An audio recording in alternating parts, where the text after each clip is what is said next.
ഇപ്പോഴാ നീ ഒരു ആൺകുട്ടിയാണെന്ന് എനിക്ക് തോന്നിയത്. അച്ഛന്റെ കടങ്ങളെല്ലാം വീട്ടി. ഇനി നിനക്ക് ഈ നാട്ടിൽ നെഞ്ചു വിരിച്ച് നടക്കാം. ഇത് നിന്റെ വസ്തുവിന്റെ പ്രമാണം ഒറിജിനൽ. ഇത് ഈ വസ്തു എനിക്ക് തീരെഴുതി തന്ന പ്രമാണം. ഇതൊരു ഉറപ്പിന് വേണ്ടി നിന്റെ അമ്മയുടെ ഞാൻ ഒപ്പിട്ട് മേടിച്ച ബ്ലാങ്ക് പേപ്പറും ചെക്കും. ഇനി എന്നാത്തിനാ നിന്റെ കണ്ണു നിറയുന്നേ? ഇത് തിരിച്ചിട്ടാൻ വേണ്ടി ഞാൻ ഒരുപാട് അനുഭവിച്ചേ. ഇപ്പൊ സന്തോഷമായില്ലയോ? സത്യത്തിൽ നിന്റെ വീടും പറമ്പും എന്റേതാകുമെന്ന് പ്രതീക്ഷിച്ച് എന്റെ ഭാര്യ ശോശാമ്മ സ്വപ്നം കണ്ട് കഴിയായിരുന്നു. സാരമില്ല, ഞാൻ അവളെ പറഞ്ഞ് മനസ്സിലായിക്കൊള്ളാം. ആവശ്യം വരുമ്പോ നീ വീണ്ടും എന്റെ അടുത്ത് വരുമെന്ന്. ഈ എലുമ്പരത്തിനാ എന്റെ ബാക്കി നിൽക്കുന്നേ. അന്ന് വന്നപ്പോ പറഞ്ഞില്ലേ ഫ്രണ്ടിൽ കയറി നിൽക്കരുതെന്ന്. അങ്ങോട്ട് മാറിയുന്നേ. ഇത് പണം വെക്കുന്ന സേവാ. അയ്യോ, കുറച്ച് നേരത്തെ പറയായിരുന്നില്ലേ? എല്ലാം കറക്റ്റ് അല്ലയോ? ഒന്നും ബാക്കിയില്ലല്ലോ. അല്ല, എന്തോ ഒന്നും മറന്ന പോലെ. എനിക്കുള്ളതാണോ? അതെ. എനിക്ക് വേഗം തന്നോ, മറക്കണ്ട. തന്നേ. ഇപ്പോഴെനിക്ക് സമാധാനായത്. പലിശ പലിശ പലിശ. അപ്പൊ എല്ലാം സെറ്റിലായില്ലേ? അല്ല, കറിയാച്ചിന് ഞാൻ തന്നത് തിരിച്ചു തരാൻ തോന്നുന്നുണ്ടോ? ഇല്ല, വാങ്ങിച്ചേ ശീലമുള്ളൂ, കൊടുത്ത് ശീലമില്ല. അപ്പൊ എല്ലാം പറഞ്ഞ പോലെ നമുക്ക് പിന്നെ കാണാം. ഇങ്ങനെ കാണാനാണ് ഇനി കാണണമെന്നില്ല. അതൊക്കെ അറിയാച്ചാ. ഇതെന്നാ ചുമ്മാ ഒരു രസത്തിന് രണ്ടടിച്ച ഒന്ന് ഫ്രീ. ഇവിടെ നടന്നത് പുറത്താരോടും പറയണ്ട. പലിശ തവണകളായിട്ട് അടച്ചു തീർക്കേണ്ടവർ ഇതുപോലെ അടിച്ചു തീർക്കും. ഇന്നത്തെ ഇൻട്രസ്റ്റ് എല്ലാം പോയി. തിരുവനന്തപുരത്ത് നിന്ന് വാളയാർ വരെ ഒരു ദിവസത്തെ യാത്രയാ. എന്നാലും വരാതിരിക്കാൻ പറ്റുമോ? പ്രത്യേകിച്ച് ഉണ്ണി വന്നു എന്നറിഞ്ഞപ്പോ. ഇനി കാര്യങ്ങളൊക്കെ തീരുമാനിച്ച് ആ ചടങ്ങ് അങ്ങ് നടത്തണം. അതെ അതെ, കല്യാണം കഴിക്കാതെ ചെറുക്കന് പെണ്ണ് ഒരു വീട്ടിൽ താമസിക്കാന്ന് പറഞ്ഞ നാണക്കേടല്ലേ? അല്ല, ദുബായ്ക്കാരനെന്തിയെ? അത്യാവശ്യമായിട്ട് ആരെയോ കാണാൻ പോയിരിക്കുക. വരും. ഓ, ചെറുക്കനെ കുറിച്ച് എന്റെ ബന്ധുവീട്ടുകാരൊക്കെ അന്വേഷിക്കുന്നുണ്ട്. ഞാൻ പറഞ്ഞു വരുമ്പോ ഒരു ഫോട്ടോ കൊണ്ടുവരാന്ന്. അതിനെന്താ, ഇവിടെ എത്ര ഫോട്ടോ വേണമെങ്കിലും ഉണ്ട്. ഞാൻ എടുത്തോണ്ട് വരാം.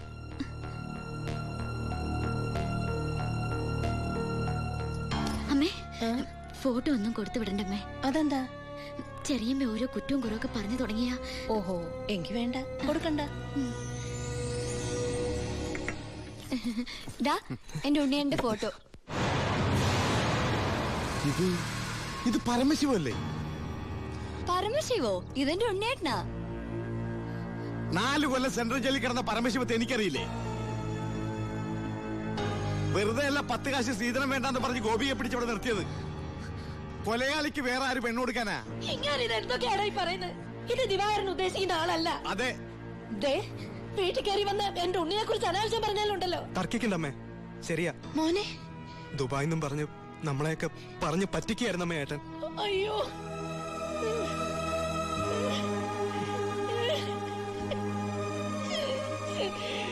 അയ്യോ.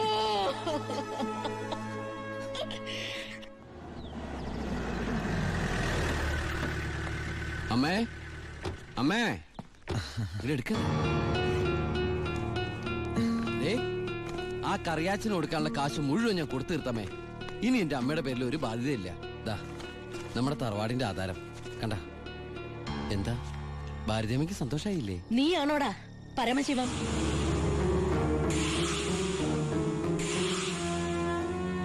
ചോദിച്ചത് കേട്ടില്ലേ? നീയാണോ പരമശിവം? അമ്മേ, ആരതൊക്കെ? നീ പരമശിവല്ലെന്ന് എന്റെ മുമ്പിൽ വെച്ച് പറയണ നിന്റെ അമ്മയോട്. സാർ, ഈ പാവം പെൺകുട്ടിയുടെ ജീവിതം തകരാതിരിക്കാൻ ഈശ്വരനായിട്ട് അറിയിച്ച തന്നെ. അമ്മേ, അമ്മ കരുതുന്ന പോലെ ഒന്നും ഞാൻ അമ്മ എല്ലാം ഞാൻ അവസാനിപ്പിച്ചു. ഇനി ഒരു തെറ്റും ഞാൻ ചെയ്യില്ല. വേണ്ട, എനിക്കൊന്നും കേൾക്കണ്ട. നിന്നെ പോലൊരു മകനെ എനിക്ക് വേണ്ട. നിന്നെ കാണുന്നത് തന്നെ എനിക്ക് പേടിയാ.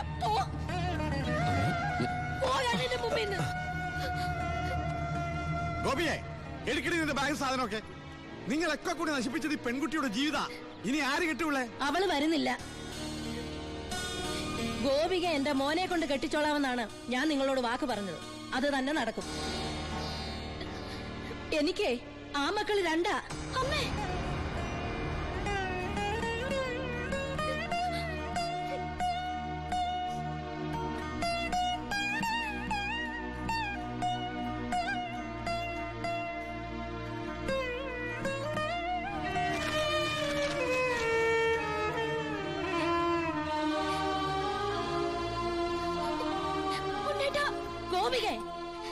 ഇല്ലമ്മേ, ഇങ്ങനൊരു കല്യാണത്തിന് ഞാനും കൂടി സമ്മതിക്കണ്ടേ? നിങ്ങളൊക്കെ കരുതുന്ന പോലെ ഉണ്ണിയേട്ടൻ എന്നെ ചതിച്ചിട്ടില്ല. എല്ലാം എല്ലാം എനിക്കറിയായിരുന്നു. നിങ്ങൾക്കൊക്കെ വേണ്ടിയ ഉണ്ണിയേട്ടൻ.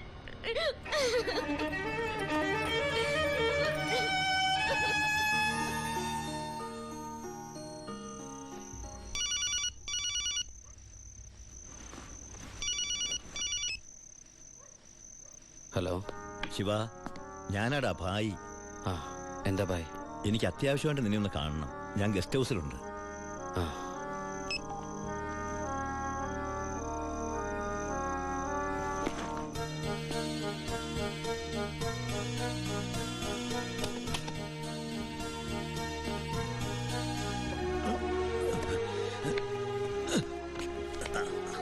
എന്താ ബായ്? എൻ്റെ മോൻ അവനൊരു എഴുത്തിയാട്ടക്കാരനാണെന്ന് നിനക്കറിയാമല്ലോ. നിന്നോടുള്ള വാശി തീർക്കാൻ അവൻ ലോഡുമായിട്ട് പോയി. പോലീസ് പിടിച്ചു. അല്ല, നിന്റെ അനിയൻ പിടിച്ചു. അവൻ എന്നോടുള്ള പക തീർക്കും. എനിക്കെൻ്റെ മോനെ വേണം. ഒരു പോറൽ പോലും ഏൽക്കാതെ എനിക്കെൻ്റെ മോനെ തിരിച്ചു വേണം. തരില്ലടാ നീ.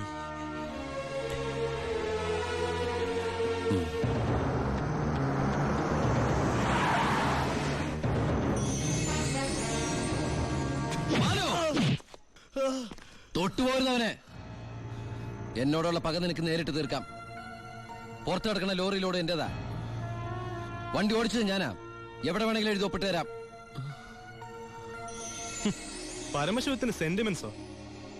സ്വന്തം കുടുംബത്തോടില്ലാത്ത സ്നേഹം ലോക്കൽ ക്രിമിനലിനോട്. Balu, no, sub inspector Balu Damodar. വിട്ടുതരില്ല ഞാനവനെ. ഇല്ലാത്തതും തെളിയാത്തതുമായ സർവ്വ ചാർജ് ഇവന്റെ മേൽ കെട്ടിവെച്ച് ഞാൻ തന്നെ എഴുതി ഉണ്ടാക്കിയ എഫ്ഐആർ ആയത്. കോടതിയിൽ നിന്ന് പോലും അവനെ ആർക്കും കിട്ടില്ല. എടാ, 24 മണിക്കൂർ കൂടുതൽ നിനക്ക് ഇവനെ കസ്റ്റഡിയിൽ വെക്കാൻ പറ്റില്ലല്ലോ. ഞാൻ ജീവിച്ചിരിപ്പുണ്ടെങ്കിൽ നാളെ ഇവനെ കോടതിയിൽ നിന്ന് പുഷ്പം പോലെ ഇറക്കി കൊണ്ടുവരും. ജോണി, നീ ധൈര്യമായിട്ടിരിക്കടാ. ഞാനല്ലേ പറയണേ. വരട്ടടാ ബാലു ദാമോദർ സാറേ.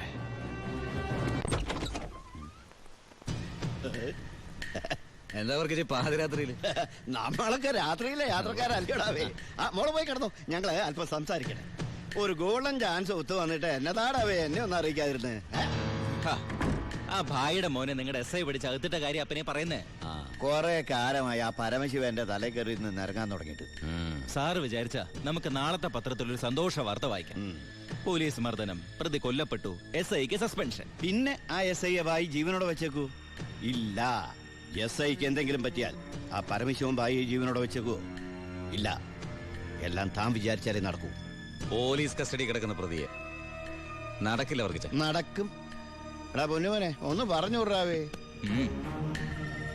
സാർ സിറ്റി ബസ് സ്റ്റാൻഡിനടുത്ത് ഒരു 50 സെന്റ് സ്ഥലം നോക്കി വെച്ചിട്ടില്ലേ? അത് മേടിക്കണ്ടേ ഭാര്യയുടെ പേരിൽ? അതിലൊരു ഷോപ്പിംഗ് കോംപ്ലക്സ്. സാറിന്റെ സ്വപ്നല്ലേ?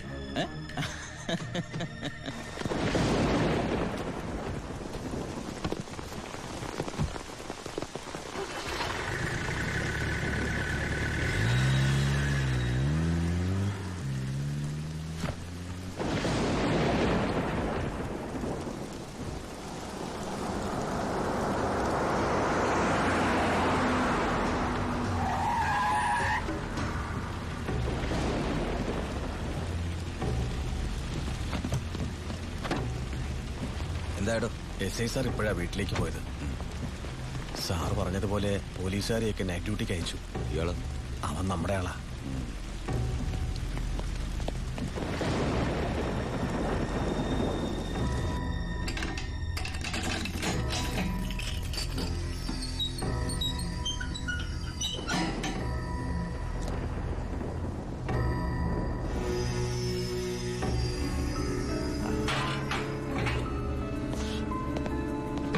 SI നന്നായിട്ടൊന്ന് പെരുമാറി സാർ.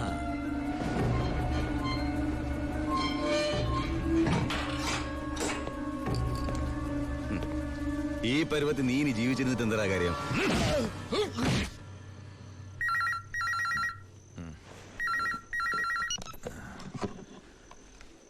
ഹലോ, വർക്കിച്ചനാന്നേ. എന്താ കാര്യം? ചാണ്ടിച്ചന് എന്തും നേരിടാനുള്ള മനസ്സാന്നിധ്യം ഉണ്ടായിരിക്കണം. വരാനുള്ളത് വഴി തങ്ങില്ലെന്ന് ഓർത്ത് സമാധാനിക്കണം.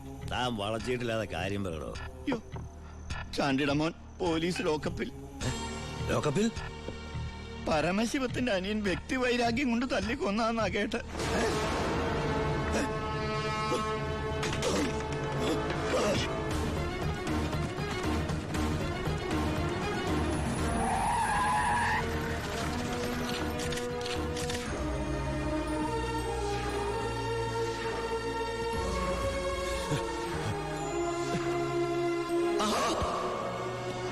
അത് വെച്ചോളൂ.